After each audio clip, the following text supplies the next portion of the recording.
Hello all and welcome back to Shatter Our Souls with Novari.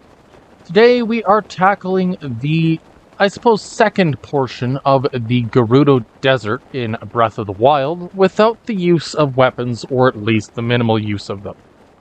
Just a quick reminder, as I haven't done it in a while, weapons include bows, swords, and shields. All other items that can be used are fair game, and any and all runes are fair game. Gravity is, of course, a welcome addition. We are allowed to use that to our advantage whenever possible. Now, let's, I suppose, get a couple things out of the way here. Breath of the Wild systems make it rather unique as far as Zelda goes. Most Zeldas have your general progression through the game based on what kind of items you have available. This is a trope standing all the way back at the original Zelda back in the 80s, where Link is effectively hampered or slowed by what gear he has at any given moment. If you do not have the raft, you cannot cross bodies of water. If you do not have the ladder, you cannot cross bodies of water. If you don't have the bow, you can't beat Goma. If you don't have the boomerang, you can't do this, and so on and so forth. The idea being that each tool that you unlock and gain access to ends up making your life a fair bit easier. And so, ironically or unironically, Breath of the Wild having more or less every tool you could ever need gifted to you in the first hour of the game really stands as a unique design philosophy and choice. Why would you give Link everything that he would need in the first 10 minutes of the game? Well, I think part of it comes down to how Breath of the Wild compared to Tears of the Kingdom compared to what I would call classic Zelda is designed. In Ocarina of Time, if you didn't have the slingshot, you couldn't fight certain enemies in the first dungeon. But you had to beat the first dungeon before you could get to the second one, or the third one. And while it was designed as a very linear game, it was also designed with a mentality of you have to go from A to B to C to D to complete the game. This is their general design philosophy. But Zelda Breath of the Wild was designed around the idea that after you complete the Great Plateau, which is supposed to give you every tool you will ever need, you can go wherever you want. If you want to go to the far southwest corner of the map, across a vast ocean to Eventide Island, there's nothing stopping you. Now, completing Eventide Island's challenge is another matter entirely, but you could go there as soon as you finish the main story, or the opening. Same thing with going directly to fight Ganondorf, or Ganon, or I suppose it'd be Calamity Ganon in this one, at Hyrule Castle, again, at your first opportunity. You can go to the Gerudo Wasteland and start off the quest lines to defeat the Scourge of Va Naboris. You can head all the way up to the northeast corner of the map to the Hebra region, where you could find the remains of an ancient colossal beast. You could, in theory, fight the Scourge of Va Meadow, or Va Rudania, or you could fight or do virtually anything as long as you have the skill to complete it.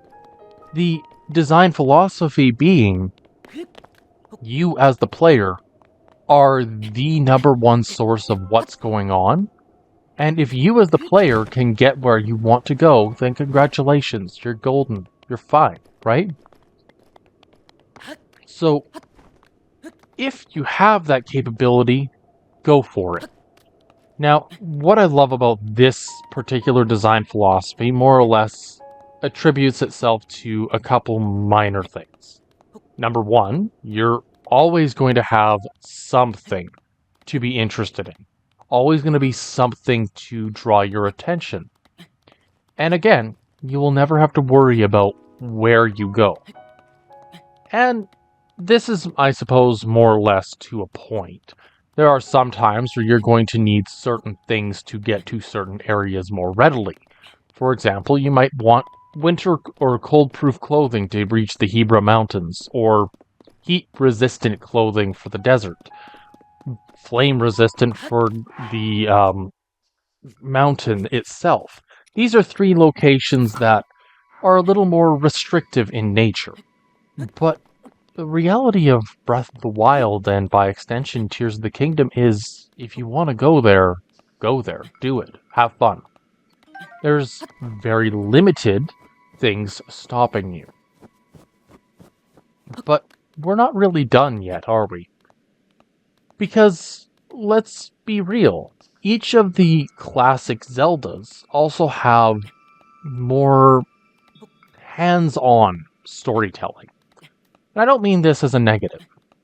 Breath of the Wild has the quote-unquote memory system. The memory system of Breath of the Wild tried to give you the story of Breath of the Wild in and of itself as a whole, from start to finish, based on what you, the player, wanted to get out of it. And this is important, because if you want to get more out of this game, then feel free. You get your storyline, you can take your time, find all of the memory pieces scattered throughout all of Hyrule, and really get a sense of what the game itself was aiming for. This is perfect. I think that's a great system. But having your story told to you, divvied up across an entire, in this case, month and a half long game of just discovering things, you are going to end up with situations not necessarily lining up 100%. You have to piece things together. You have to find the information and really make it fit, right? Whereas the information and the storytelling that you get in, I'm going to point at Twilight Princess here, is much more direct, much more, this is how it is, much more, you get it when you get it. You first save some kids, you're getting yourself all sorted out, and you finally make your way to the Twilight Realm, where Midna first sees Link turn into the, quote, blue-eyed beast. And this is a great storytelling, because it showcases that Midna was paying enough attention and was, oh, I could use this. You're a tool to her, at least based on what she later says to you. She is an individual who acknowledges her flaws. And her and Link have a more dynamic relationship as a result of it. But all of Link's storytelling and all of the storytelling in Twilight Princess kind of ties back to this idea that Link and Midna are kind of together and working together towards a common goal, even if they're not always the most invested in it. That's the way I want to put it. Anywho, over the last little while, I've been taking a look at a lot of the races in Breath of the Wild and Zelda as a whole. And most of the races in Zelda show up in Breath of the Wild in some capacity or another. The 5 main ones, the Hylians, the Zora, Gerudo, Goron, and Rito, that show up in Breath of the Wild are very much a commonality. You can also say that you have the Koroks show up at or anywhere in the world, and more notably, in the Great Forest itself. This is important and very much ties to the well-being of Hyrule as a whole.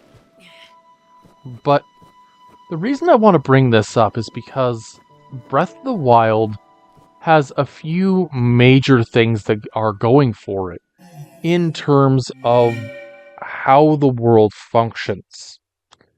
And I kind of want to tie, or kind of poke at this for a couple moments here, because I do believe it's important. See, back in the age of Skyward Sword, there was a race, or a fairly sentient race, that were called the Kiwi. They looked like penguins, but penguins mixed with the Pokemon Bulbasaur. They had a little plant growing out of their back as a disguise. And the Kiwi were incredibly smart, incredibly well-versed, but also incredibly shy. Now, this is, I suppose, the biggest detail that you're ever going to get out of them. They centered around a singular figure, who ended up being the, shall we say, leader of the Kiwi. Mostly because he was about 5 times the size of any of them. And that's just a blunt statement.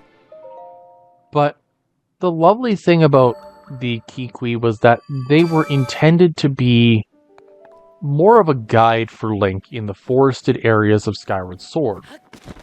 But you never see them afterwards. They have been gone in some capacity since ever. The next race that appears and then disappears is the Kokiri.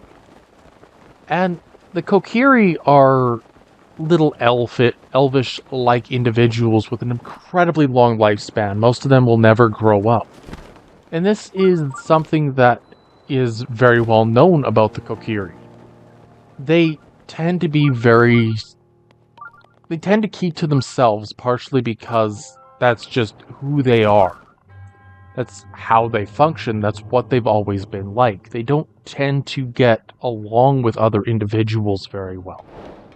And this isn't a bad thing.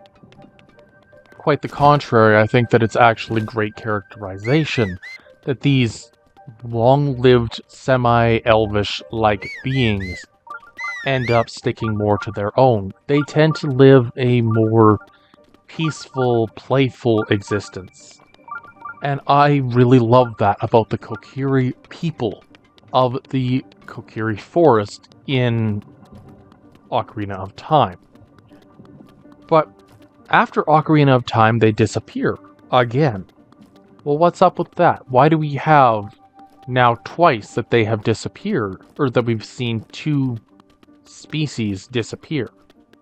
Well, I'm not quite done yet, because there's another group that has disappeared by the time of Breath of the Wild, and that's the Deku. The Deku show up initially as a purely antagonistic force in Skyward Sword. There's not a single one that can talk to you or converse with you. In the age of Ocarina of Time and Majora's Mask, they are able to communicate and converse with you. There's a couple in the Great Dooku Tree which are very bluntly talk to you and be like, oh yeah, the secret code to beating my brothers is 231, 23 is number 1. Do you think I'm a traitor? They're very much sentient and very self-aware of what it is that they've been doing and how they've been doing it. And as an individual who's been slowly but surely trying to pick apart every aspect of the Zelda franchise, this stood out to me. Because they're also very reclusive, but they also lash out at those around them. You can see this in Majora's Mask when the Deku King lashes out against a monkey for belief that the Deku Princess was kidnapped by the monkey. And so on and so forth. It ends up being more of a... They use it more as a storytelling device for a lot of times. And, again, nothing wrong with that. I love when games do that level of characterization.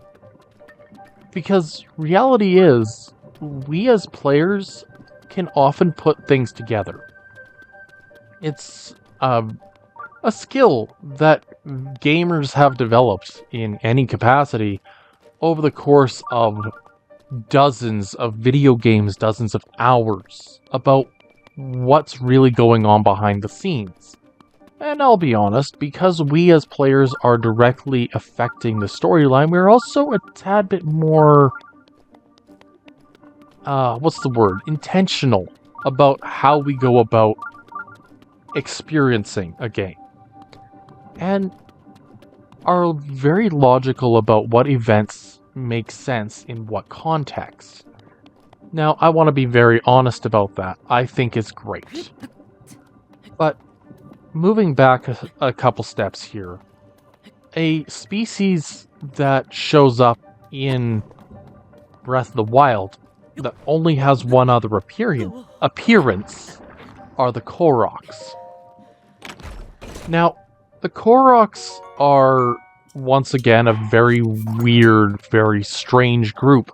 They're very reclusive, very secluded individuals. They spend a lot of time near their primary home, which would be the great forest by the Deku tree itself. And again, this isn't a bad thing. I think that this is more characterization. It explains a lot. But if we were to look at a theory of evolution, I believe that the Kikwi evolve into the Koroks. Now, I'm not sure the exact reasons why, but storyline-wise, the Kikwi and the fairies of Ocarina of Time, the fairies disappeared, at least in some capacity, leaving another rather interesting situation in their wake. My guesstimation is that under the influence of the Great Deku Tree, and by extension, the fairies of the entire world, they evolved into fairy-like individuals. This being the Koroks. Individuals that could effectively hide in plain sight. And were more akin to plant life than they were humans. Now this is an important detail because the Kikwi were also more similar to plants than they were animals, at least in my opinion. And so we end up with this rather telling situation where both species, one species disappeared and another appeared later on in the timeline. Fantastic. Well, the Koroks show up again in Breath of the Wild. The Deku are effectively gone, being replaced by the Octos, or Octoroks, that are both land-based, sea-based, and rock-based, which I'm not going to get too far into right now. But the Deku are effectively gone. The only Deku left would be the Deku tree. The Koroks are now scattered across all of Hyrule, admittedly just playing tricks on one another, at least on Hestu.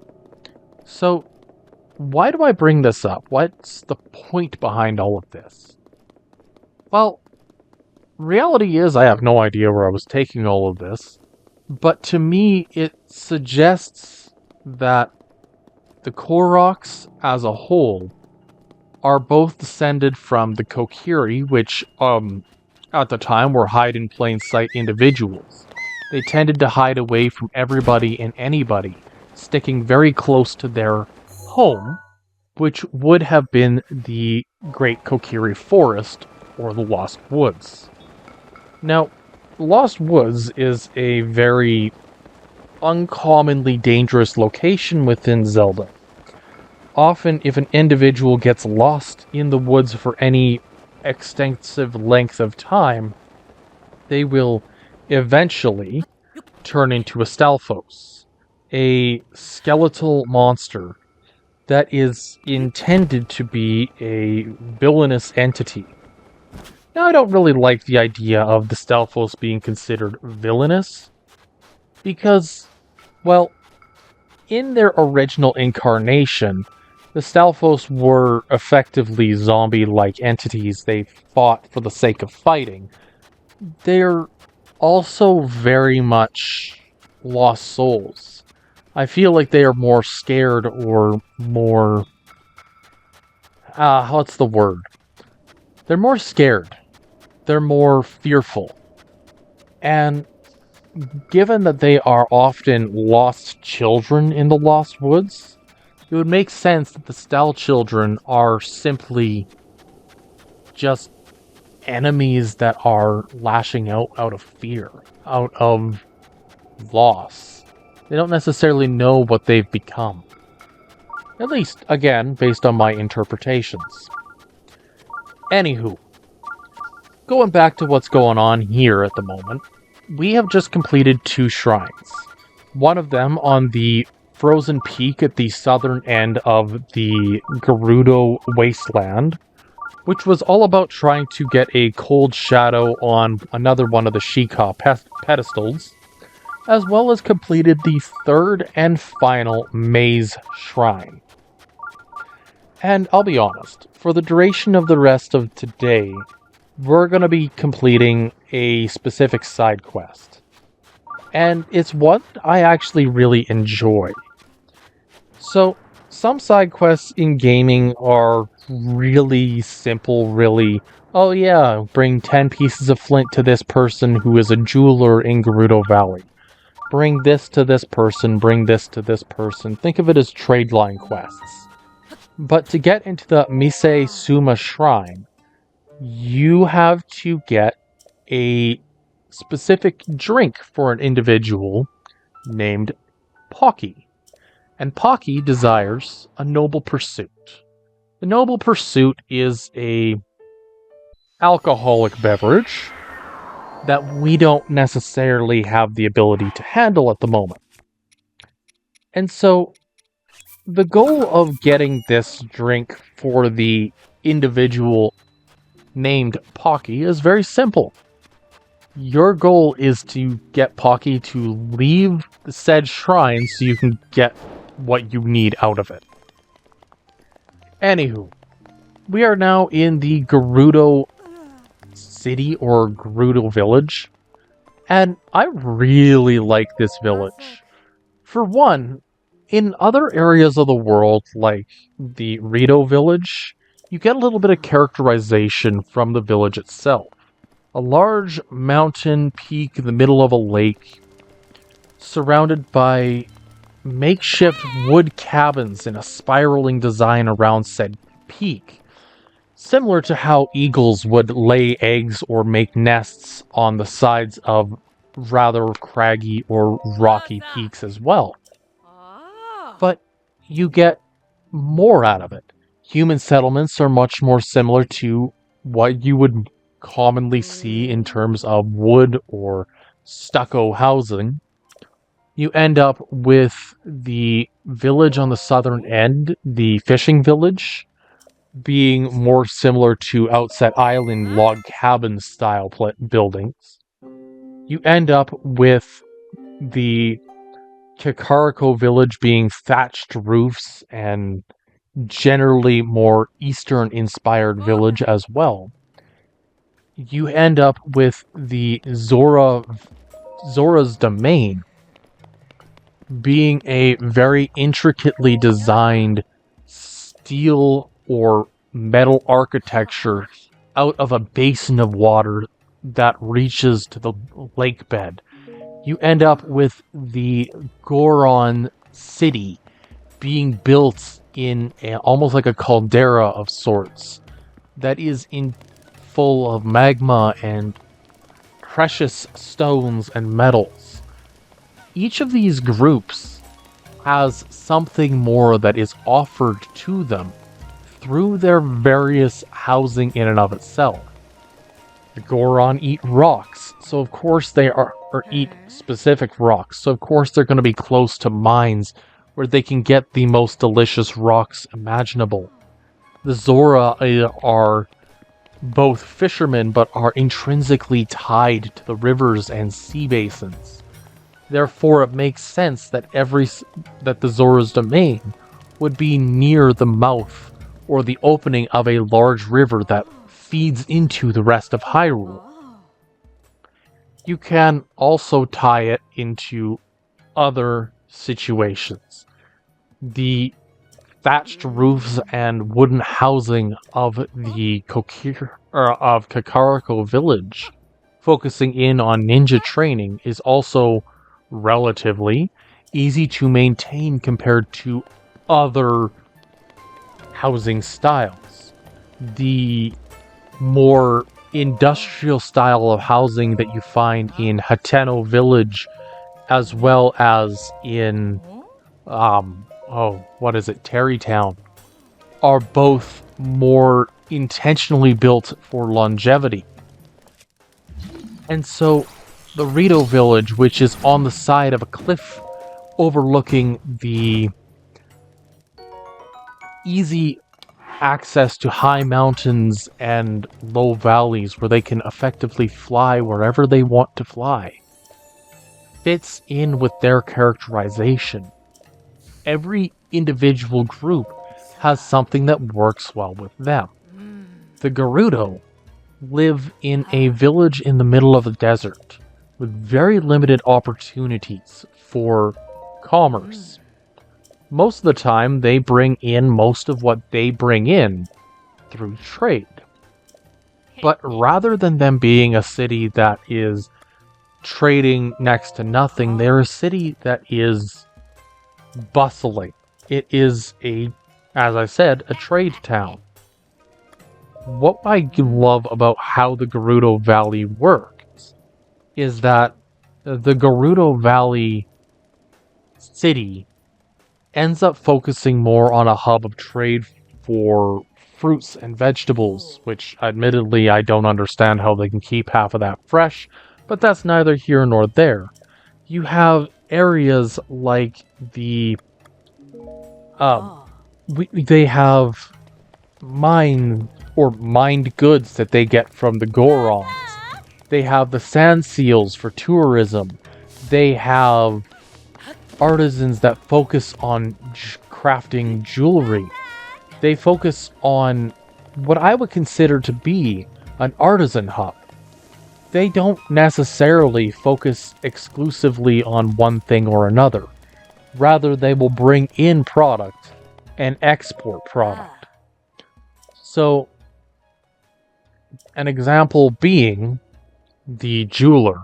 They need to get their jewels and fine goods from Gorons or other individuals, and they will craft intricate headpieces, necklaces, anything and everything to make their ends meet, and then trade it back at a higher price. This effectively means that the Gerudo have, by this point in time, found a means of stability. See, back in the Ocarina of Time era, which is one of the last times that the Gerudo got very much characterization at all, the Ocarina of Time variant of these individuals were suffering, struggling. They were a group of mercenaries and thieves. Their entire identity was around combat, war, and taking what they needed. And you can see this because they had a group of carpenters try to join the Gerudo and ended up imprisoned. You can tell because every single member that speaks of the Gerudo that is not somebody like Naboru end up speaking ill of them, that they're a band of thieves, that they are simply take everything that they can. But it's not that they just want to take. It's that they really had no other choice.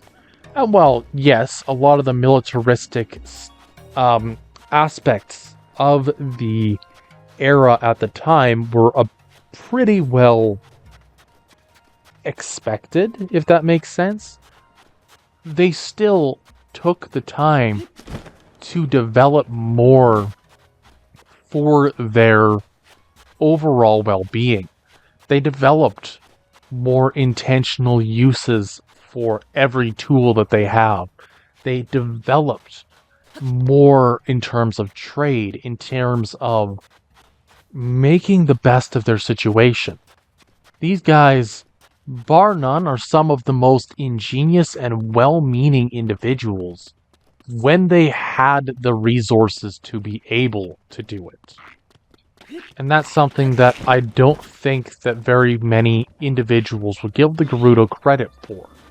They are, bar none, some of the most incredibly well thought out groups in all of Zelda. Anywho, At the moment, we are trying to get ice for the noble pursuit. Now, the ice house, as they call it, just to the south of the Gerudo village, is kind of a weird spot. It's in an area just below the Gerudo highlands. Ice is brought down from the highlands to this ice house, which are meant to keep it cool for a longer period of time.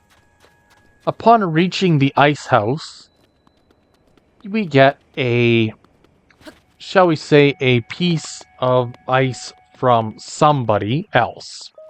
Namely, Anchi. And Anchi is very useful, or very interesting, in that she tends to hide underneath the ice house at all times, and tends not to get involved in very many circumstances. Anywho, because she goes to bed so early, you have to get the ice across the entire ruins, closer to the Gerudo village, to be able to actually make the noble pursuit.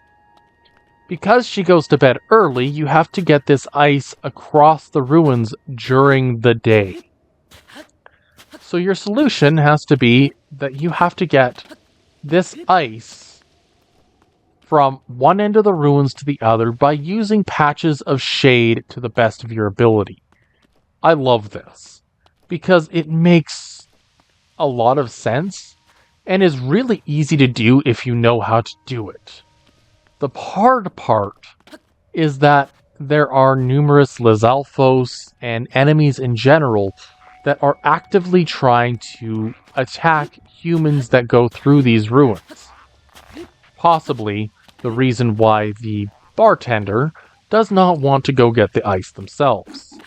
Again, I love this characterization, this storytelling, because it means that if you want to complete this task, you have to do so quickly, concisely, while under attack, without messing up. Otherwise, you have to get another block of ice and start all over. Now, easy solution, just destroy all the monsters before you start the task. And yeah, absolutely, that is the easy solution. But it's not the fast one. And we are under a time crunch here. We got somebody dying out in the desert. We gotta do something to save them as quickly as possible. So, there we go. Ice to Furosa. And there we go. We are officially done the first part of the quest. The second part is to get Furosa in general to end up getting them to said drink. So we're just gonna quickly make a run across the entire Gerudo Desert here. We're gonna start at Sumasama Shrine, and poof, we're back. And obvious, and in general, I think I've made it reasonably open-ended, the fact that I love Zelda. And I never want to come across as being the guy who says, oh, this game isn't good, or isn't this, that, or the other thing, because reality is that these are all incredible games. Sure, some don't always stick the landing the way that we'd hope that they would. But I believe that, in general, every game has something unique to offer. Now, are there some reused tropes? Absolutely. But what game doesn't have that? What series doesn't start leaning into what they have for habitual creation styles? My overall thought is, do it. Have fun. Play the game. Find the secrets. Do the thing. Because nobody's going to do it for you. Anywho, if you've liked the video so far, drop a like, leave subscribe, and we'll catch you next week, where we will finally be finishing off the last of the shrines in the Gerudo Desert.